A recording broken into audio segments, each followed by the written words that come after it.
Perfecto. Entonces, tenemos la entalpía en el estado 3, la entalpía en el estado 1. Ahora, ya mismo voy a regresar a la entalpía en el estado 2. Tranqui. También ya tuvimos la entropía en el estado 3 y en el estado 4. Entonces, ¿qué sabemos del estado 4? Sabemos que tenemos una presión de 10 kilopascales. Perfecto. Pero a su vez conocemos que la entropía tiene un valor de 6.8 kilojoules sobre kilogramos. ¿Ok? ¿Cómo podemos hallar la entalpía en este caso? En el estado 4. Es lo que vamos a hacer. Para hallar la entalpía, bueno, debemos reconocer que se trata de una mezcla saturada también.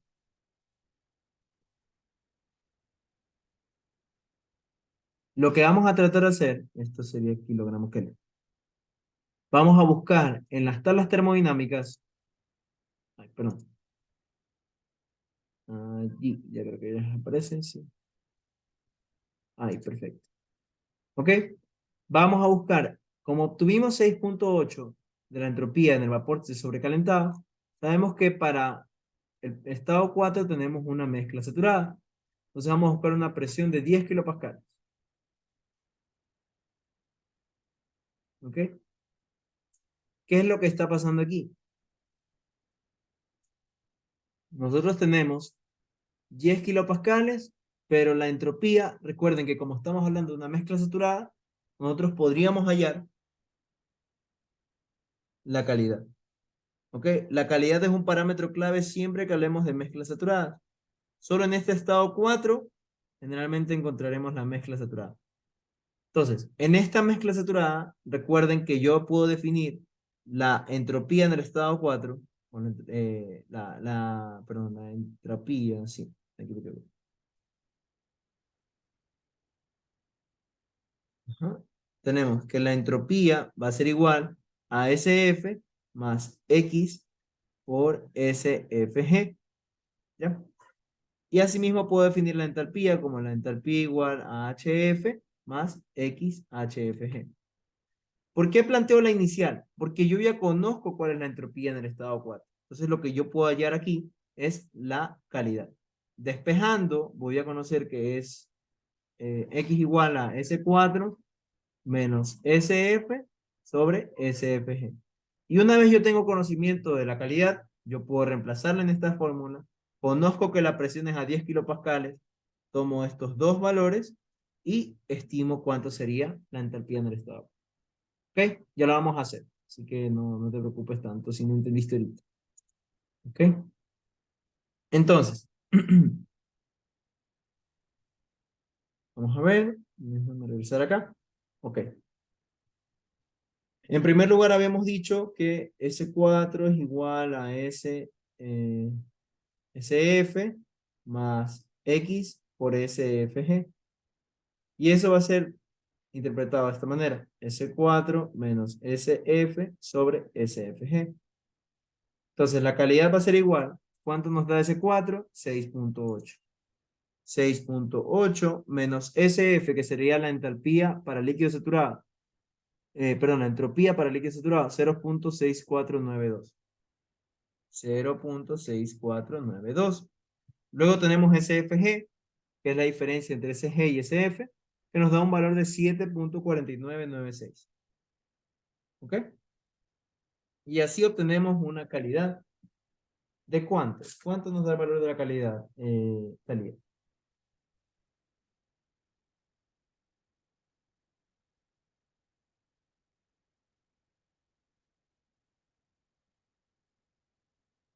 ¿Cuánto te dio a ti? Me dio 0.82. Perfecto, sí. El valor de la calidad es de 0.82. Ok. Y ahora, con ese valor de calidad, voy a utilizar el mismo planteamiento, pero para entalpía. H4 es igual a HF más XHFG. Entonces, me ubico en la misma tabla de presiones. Yo sé que HF es la misma que la de H1, porque aquí habíamos dicho que esto era líquido saturado y escogíamos esto. HF es H1.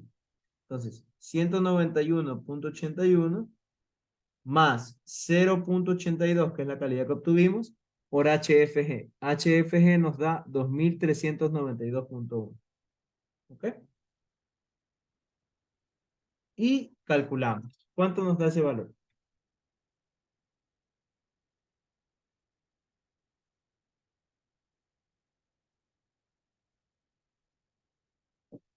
¿Cuánto te dio, Talía? 2000, 2153. 2153.33. Ajá, perfecto. Esto es kilojoules sobre kilogramos. ¿Ok? Entonces lo vamos a indicar acá. 2153.33 kilojoules sobre kilogramos. ¿Ok? Tenemos H1, tenemos H3, tenemos H4. Ahora, ¿qué hacemos con H2? De H2 yo que conozco, que S2 es igual a S1. ¿Ok? Por eso lo dejé al final, porque aquí ya tenemos cómo era la sustancia 1. Teníamos que, a presión de 10 kilopascales, tenemos un líquido saturado de 191.81. Pero también, yo sé que S2, o sea, la sustancia en la fase 2, va a tener la misma entropía que la sustancia en la fase 1. Entonces, la sustancia en la fase 1, ¿cuánto tiene de entropía? SF, es decir, 0.6492. Entonces, esto es igual, S2 es igual a 0.6492 kilojoules sobre kilogramo, que, ¿ok? Profe, ¿cómo sale ese valor? ¿Puede repetir? Perdón, ya. ¿Cómo yo saco ese valor? Recuerda que para entre 3 y 4, vamos a ver el diagrama. Para 3 y para 4 tenemos la misma entropía, ¿verdad? Y para 1 y para 2 tenemos la misma entropía. Lo mismo que hice para 3 y 4. Entre 3 y 4, ok. Entre 3 y 4, ¿qué está pasando? La entropía es la misma, entonces la entropía que yo saque para el número 3 me va a servir para la número 4. Y ocurre lo mismo con la 1 y la 2. La entropía que yo obtenga para 1, que en este caso es de 0.6492, me va a servir para la entropía en el estado 2, que ya está en la parte de acá abajo. ¿Ok? Entonces, la presión, déjenme ver, la presión no va a ser la misma, ¿no? La presión es diferente, porque ya no es un proceso isobárico. Pero la entropía sí es igual. La entropía sigue siendo la misma. Porque eso ocurre debido al diagrama, el diagrama que está acá. Debido al diagrama yo reconozco que es un proceso isentrópico.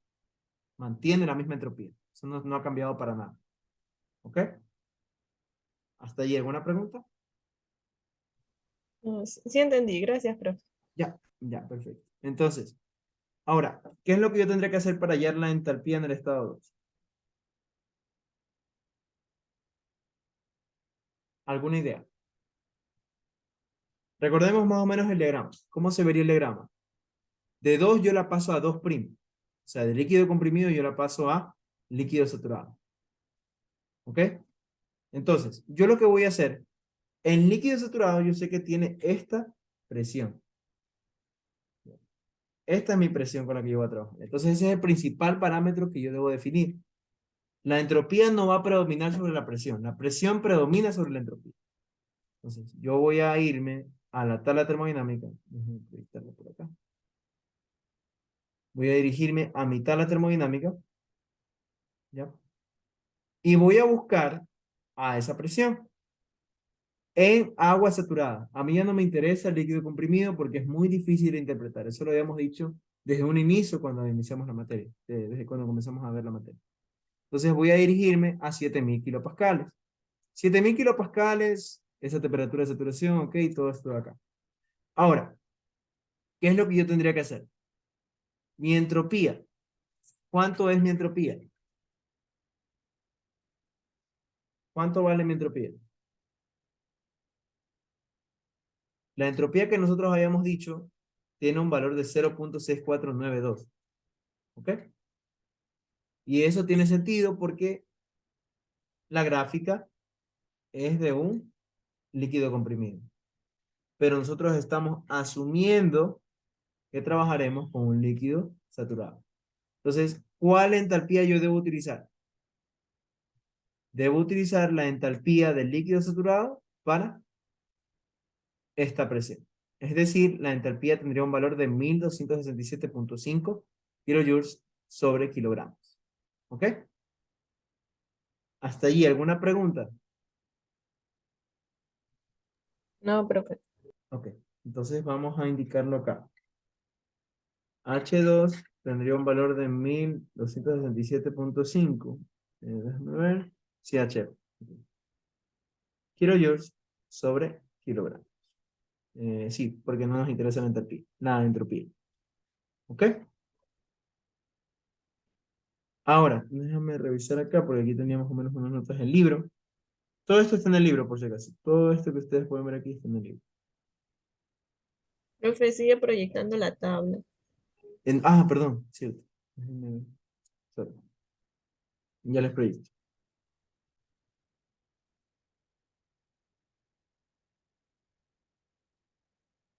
Ahí creo que pueden ver.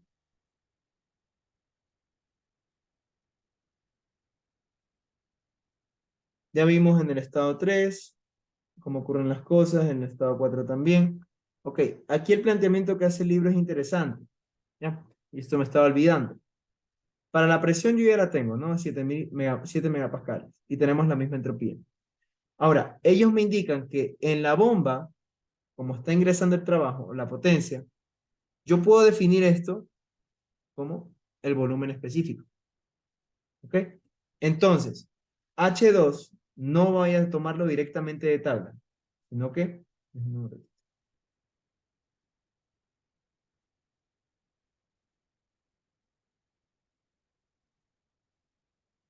Ok, ahí. H2 es igual a H1 más el trabajo de la bomba. O sea, el trabajo de la bomba es aquí. Porque aquí, en 1, yo tengo esta entalpía, yo tengo esta entropía, yo tengo esta energía interna. Para 2, yo lo que voy a decir simplemente es que la entalpía H2 va a ser la suma entre la entalpía en el estado 1 y la entalpía que estaba aquí y la bomba que yo estoy ingresando, o sea, el trabajo de bomba que yo estoy ingresando. Así es como lo indican acá. Entonces, ¿cómo me va a quedar esto aquí? ¿Cuánto es el trabajo de la bomba? ¿Cómo yo podría calcular el trabajo de la bomba? El trabajo de la bomba, yo lo puedo calcular como lo indica acá. El trabajo de la bomba va a ser el trabajo de frontera, el volumen específico en el estado 1 por la diferencia de presiones entre el estado 2 y el estado 1. ¿Ok? Así la podría estimar. Entonces, esto me quedaría volumen específico en el estado 1 por P2 menos P1. Entonces, la entalpía en el estado 1, ¿cuánto me quedó? 191.81 kilojoules sobre kilogramo. Ahora, el volumen específico en el estado 1. A 10 kilopascales, mi volumen específico ¿de cuánto es? Como hablamos de líquido saturado, es 0.001010 metros cúbicos sobre kilogramos. La presión en el estado 2, ¿cuánto es? 7 megapascales, es decir, 7000 kilopascales. Y la del estado 1 es 10 kilopascales, menos 10 kilopascales. ¿Ya? Y allí ya podríamos obtener, recuerden que el volumen específico está en metros cúbicos sobre kilogramos y la presión está en kilopascal. Kilopascal por metro cúbico nos daba 1 kilojoule. Y esto dividido para kilogramos nos daba kilojoule sobre kilogramo, que es como está medida la entalpía. ¿Ok? ¿Alguna pregunta hasta allí?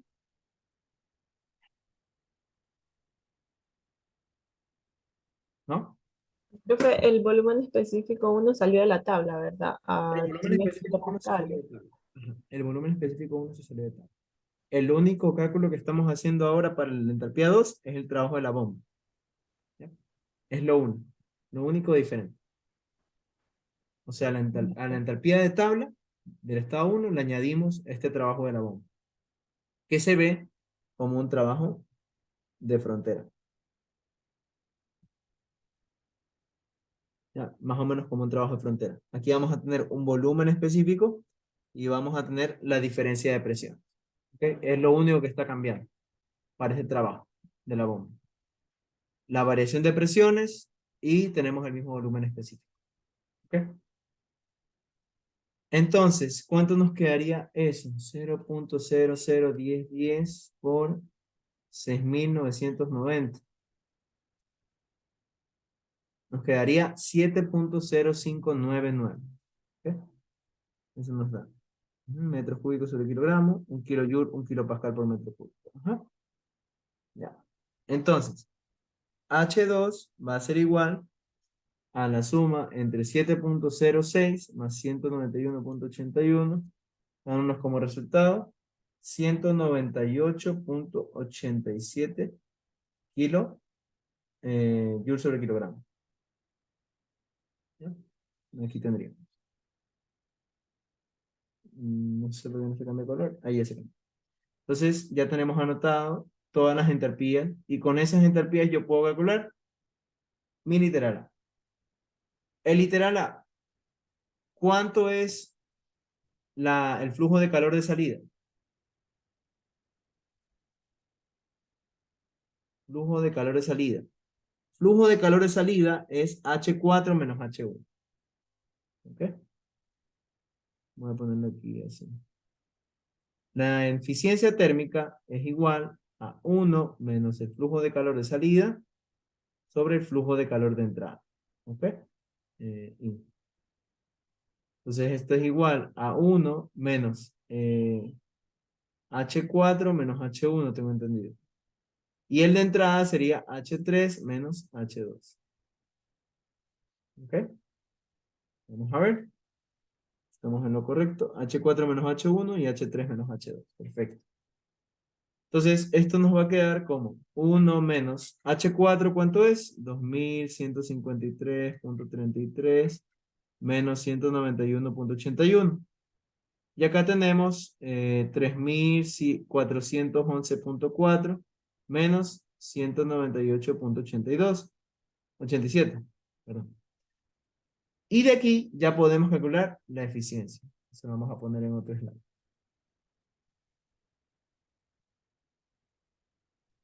Eliminar, eliminar. ¿Ok? Entonces, la eficiencia sería la resta de todo eso que les aparece allí. 2153.33 menos 191.81 dividido para 3411.4 menos 198.87. Eso nos va a dar un valor de 2153.27. No está en lo correcto.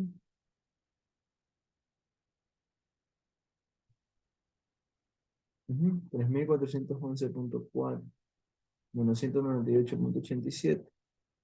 Ok, y 2153.33 menos 191.81 dividido para la respuesta. Ah, ya, ahí sí. 1 menos 0.61 nos da la eficiencia térmica, que es 0.39, que se puede aproximar al 39%. ¿Ok? ¿Queda claro, Talía, esa parte? ¿O tienes alguna pregunta de eso? Sí está claro, profe. Ya, perfecto. Entonces, igualmente la entropía la podríamos haber sacado con la potencia neta sobre el flujo de calor de entrada también. No habría habido ningún problema. Que la podríamos haber calculado de esa manera. Ahora, ¿qué está pasando aquí que quizás puede hacer que esté afectando un poco? Recuerden, este calor que nosotros sacamos, estos valores de aquí, ¿qué son? Específicos. Y por eso nos están dando un valor de flujo máximo. Ok, nos están dando por acá. Aquí está. Ok. ¿Por qué va a ser ese valor de flujo máximo? Aquí hablamos de eficiencia térmica del ciclo. Ahora, este flujo máximo, recuerden que a nosotros nos dan valores, todos los valores de entalpías tienen unidades de kilojoule sobre kilogramo. Entonces, si que nosotros queremos pasarlas a watts o a kilowatts, incluso a megawatts, tenemos que tener unidades por segundo de energía, ¿no? Y tendríamos que multiplicarlas. ¿Okay? Esto debe quedar un poquito más claro. Entonces, por ejemplo, Si yo quisiera sacar la potencia de la bomba, por ejemplo, yo debo ver primero, ok, la bomba va a recibir un líquido saturado y va a tener como resultado también un líquido saturado, o un líquido comprimido, pero en este caso lo aproximamos al líquido saturado. El estado 3 al estado 4, ¿cómo va a recibir la turbina, la sustancia? La recibe como un vapor sobrecalentado y la termina teniendo como una mezcla saturada. ¿Ok? Entonces vamos a ver esto acá. Mediante la circulación de agua enfriamiento de un lago por los tubos del condensador. Esto de aquí, este ejercicio, ¿no? Déjenme ver un ratito.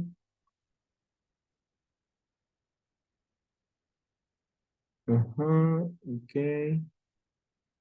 Si hasta ahora tenemos bien todos los valores y todos los... Excelente. Ujú.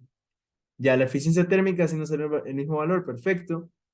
Podríamos haber utilizado la potencia y también nos salió el mismo valor. Ahora, ¿cómo hallamos el literal B? ¿Alguna idea? ¿Qué es lo que nos está pidiendo el literal B? El flujo másico del vapor. Ahora, para el literal B, ¿qué es lo que podríamos haber hecho? Bueno, el trabajo neto, recuerden que sería el trabajo de salida, la potencia de salida en este caso, menos la potencia de entrada, sobre flujo másico de entrada. ¿Ok? Flujo calor, de calor de entrada, perdón. ¿Cómo hallamos el flujo másico? Flujo másico del vapor lo podemos plantear con la potencia neta. La potencia neta, recuerden que nos la están dando desde un inicio, que es 45.000 megawatts. Bueno, sí, 45 megawatts. Esos 45 megawatts se pueden ver como 45.000 watts eh, de potencia, y a su vez esto se puede ver como 45.000 joules sobre segundo. ¿Ok? No, kilowatts, kilojoules. 45 megawatts es igual a 45.000 kilowatts o a 45.000 kilojoules sobre segundo. ¿Ok?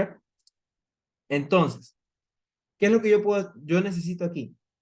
Para la potencia neta del sistema, yo sé que la potencia neta va a ser igual a la potencia de la turbina menos la potencia de la bomba. Pero ¿qué está pasando si yo solo pongo las potencias y murió? O sea, en realidad yo no tengo potencias dentro de mis valores. A mí no me dan potencias en ningún momento. A mí lo que me dan, en realidad, son los flujos máximos. Bueno, aquí lo que nos faltó poner, si es que ustedes lo quieren poner, serían los flujos máximos. Flujo máximo aquí, flujo máximo acá, y se van a ir sustituyendo. O sea, se van a simplificar. ¿Por qué hay que poner los flujos máximos? Porque en las fórmulas que nos daban aquí, tenemos unidades específicas. Es decir, kilojoules sobre kilogramo menos kilojoules sobre kilogramo me va a dar como resultado en el trabajo kilojoules sobre kilogramo. Después, en el calor, nos van a dar kilojoules sobre kilogramo y demás. Yo debo multiplicarlos ya sea por masa o por razón de masa, flujo de masa. Porque eso nos va a permitir conseguir kilojoules o kilowatts. Y no sé si me entienden. O sea, en esta fórmula de aquí, yo voy a tener como resultado unidades en kilojoules sobre kilogramo. Pero esto no mide energía. Así no se mide la energía y tampoco se mide la potencia o el cambio de energía. ¿Ok? No puedo medir energía, calor, potencia, trabajo de esa manera. ¿Qué tengo que hacer para poder medir ya la energía conseguida o obtenida? Multiplicarlo por kilogramo. Si lo multiplico por kilogramo, me va a dar como resultado kilojoules. Esto sí es energía. Así se mide la energía. O a su vez, yo puedo multiplicarlo por kilogramos sobre segundo. ¿Qué pasa si lo multiplico por kilogramos sobre segundo? Me va a quedar kilojoules sobre segundo.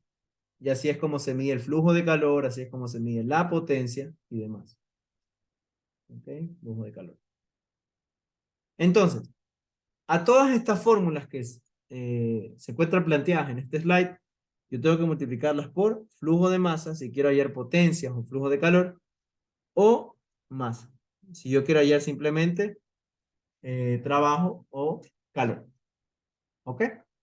¿Está entendida hasta allí, Talía? ¿Sí? Sí, Ok. Entonces, yo tengo estos valores. Trabajo en la turbina menos trabajo de la bomba. Y a eso yo lo voy a multiplicar por el flujo masa. ¿Ok? Ahora, ¿qué habíamos dicho para la turbina? Para la turbina ya tenemos la ecuación acá. Para la turbina yo sé que el valor es H3 menos H4. H3 menos H4. Restándolo con el trabajo de la bomba. El trabajo de la bomba nos debe dar un valor de H2 menos H1. ¿Ok? Y ahí ya comienzan a manipular la ecuación. Esto sería en el punto H3 menos H4 menos H2 más H1. ¿Ok?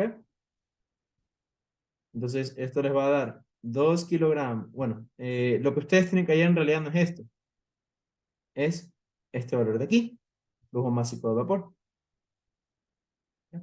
Entonces, aquí van a tener el flujo másico de vapor será igual a.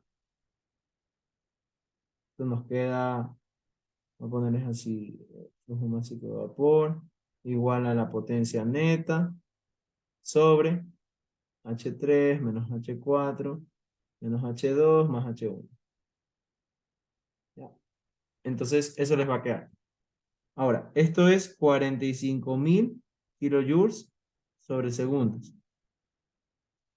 Y vamos a tener H3, ¿cuánto nos dio H3? 3.411.4. 3.411.4. Menos, tenemos por acá, H4, 2.153.33. Después tenemos H1, creo. H2, que es 198.87. Y por último tenemos H1, que nos da un valor de 191.81. Vamos a sumar. ¿Ok? Y con esto ya tendríamos nuestro flujo másico de vapor.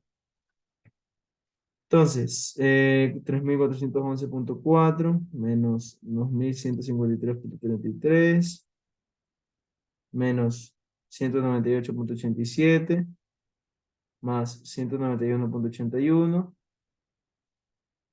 y 45.000 dividido para ese valor. Nos va a dar 35.97. ¿Ok? ¿Qué es lo que va a pasar con las unidades? Recuerden que todo esto está en kilojoules sobre kilogramos. Y lo que teníamos arriba era kilojoules sobre segundos. Los kilojoules se van. Reglas de extremos y medios. Tenemos esto. Extremos con medios. Nos va a quedar kilojoules por segundo, por kilogramo, perdón, sobre kilojoules por segundo. ¿Sí? Sí, sí, déjame ver, déjame verificar. No, esto era segundos, esto era kilogramos. Ahí sí. Kilojoules por kilogramo sobre kilojoules sobre segundo se van los kilojoules y nos quedan las unidades para el flujo másico. Perfecto.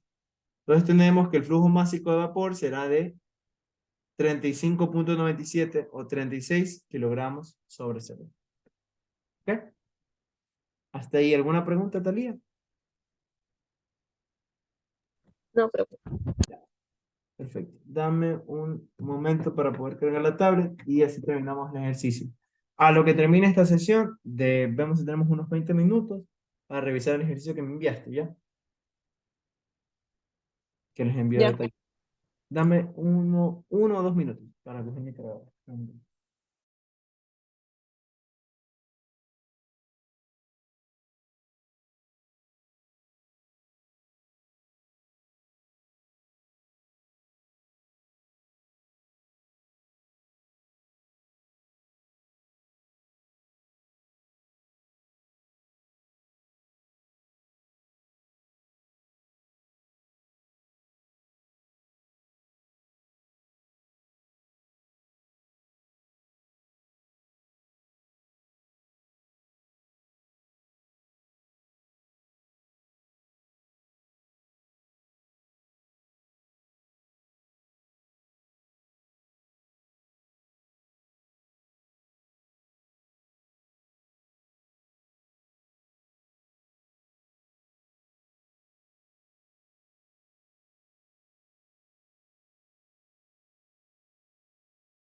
Ok, ya, perfecto. Entonces, para la última parte, que lo que nos pedía era la variación o la elevación de temperatura del agua de enfriamiento, vamos a considerar lo siguiente. Eliminar esto, eliminarlo de acá. Ahora, ¿qué es lo que pasa en el condensador? Recuerda que el condensador es el que está conectado con esta agua de enfriamiento. Aquí nos dice, hay una circulación de agua de enfriamiento de un lago por los tubos del condensador. A esta razón, que son 2 kilogramos sobre segundos. ¿Ok? Entonces, en este condensador, lo que está pasando en realidad es que tenemos un calor. Ese flujo de calor, que sería QL o Qout, si calor de salida, sería igual al flujo másico de vapor por H4 menos H1, que ya lo habíamos indicado. Flujo másico de vapor en este caso es 36. ¿Cuánto sería? 35,97 kilogramos sobre segundos, multiplicado con H4, que era 2153,33, menos 191,81 kilojoules sobre kilogramos. Este se va con este y nos va a quedar las unidades en potencia, bueno, en flujo de calor, que es kilowatts. Sería 2153,33 menos 191,81 multiplicado por 35,97 nos da un valor de 70.555,87 kilowatts. ¿Ok? Esto lo podemos aproximar ya a watts de una vez, 70,56 megawatts, como quieran. Ahora, ¿de qué nos sirve calcular este calor o flujo de calor de salida? Yo puedo hacer un balance de energía. ¿Ok? ¿De qué se trata este balance de energía que voy a plantear? Mi condensador, ¿de dónde está obteniendo ese enfriamiento? Del lago. Entonces, yo voy a tener un flujo de calor de salida, que es el del condensador, el cual debe ser igual al flujo de calor que me está proporcionando esa agua de enfriamiento. ¿Ok? O sea, el calor que está saliendo, ya poniéndolo en palabras sencillas, el calor que está saliendo de mi condensador es el mismo que el calor que está proporcionando el agua de enfriamiento. Deben ser iguales, porque si no son iguales, no tenemos esa misma proporción. ¿Ya? ¿Cómo yo puedo calcular este calor de agua de enfriamiento, Talía? ¿Alguna idea?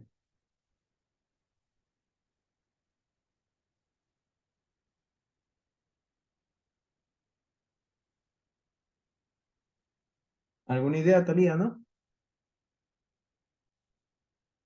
Recuerda que vemos ayer la variación de temperatura. Algo así hicimos en una ayudantía. No sé si recuerdas. Para llegar al agua de enfriamiento. No me acuerdo. Tranqui. Tenemos que calcularlo con calorimetría. Recuerda que con calorimetría, con el calor específico, tenemos el flujo másico por Cp por delta T. ¿Ok? Entonces, ahora sí, yo voy a utilizar ese flujo másico que me daba el problema. Este Cp debemos calcularlo de tablas y esto es lo que vamos a necesitar conseguir. Delta T entonces será igual a, aquí vamos a ponerlo abajo, ¿no? El flujo másico por Cp, y acá arriba sería 70.555,87 kilojoules sobre segundo. ¿Ok? Ahora, para el flujo másico, eso es lo que no tiene claro, creo que es 2000. No sé si es 2000 o 2. Bueno, vamos a poner 2000 porque es súper grande el valor de flujo de calor que nos dio. 2000 kilogramos sobre segundo. Ahora, ¿qué Cp nosotros utilizaríamos? Vamos a las tablas termodinámicas. Déjenme proyectarles rapidito. Nos dirigimos a las tablas termodinámicas. ¿Ya? Y vamos a buscar entre las tablas A2 o A1 cuál sería el Cp. Vamos a verlo por acá. Cp para el agua. ¿Qué sería el Cp para el agua? Ujú. Déjame ver si está por acá. Nitrógeno, agua, no. Vapor. Sí, vapor de agua. Ya, entonces vamos a utilizar el CP. 1.8723. Déjame ver si hay algo más por acá. No, calores específicos de gas ideal de varios gases comunes, como función de temperatura, no. Bueno, aquí nos dice calor, el CP del agua. El CP del agua, ¿a cuánto lo tendríamos? Como se trata de agua de enfriamiento, yo creo que tendría 25 grados Celsius. Estoy casi seguro. 4.18 kilojoules sobre kilogramo. ¿Ok? Esto es lo que vamos a utilizar. Este calor específico a temperatura ambiente. Vamos en la tabla A3. Entonces voy a indicar eso. 4.18 kilojoules sobre kilogramo. Kelvin. Ahora, voy a ver acá. Sería 4.18 kilojoules sobre kilogramo Kelvin. ¿Ok? Entonces nosotros tenemos 70.555.87 dividido para 2000 y eso dividido para 4.18, dándonos un resultado: kilogramos con kilogramos se van, segundos con segundos se van y kilojoules con kilojoules se van. Queda Kelvin. 8.44 Kelvin, que sería la variación de temperatura. Esta misma variación de temperatura será igual en grados Celsius. ¿Ok?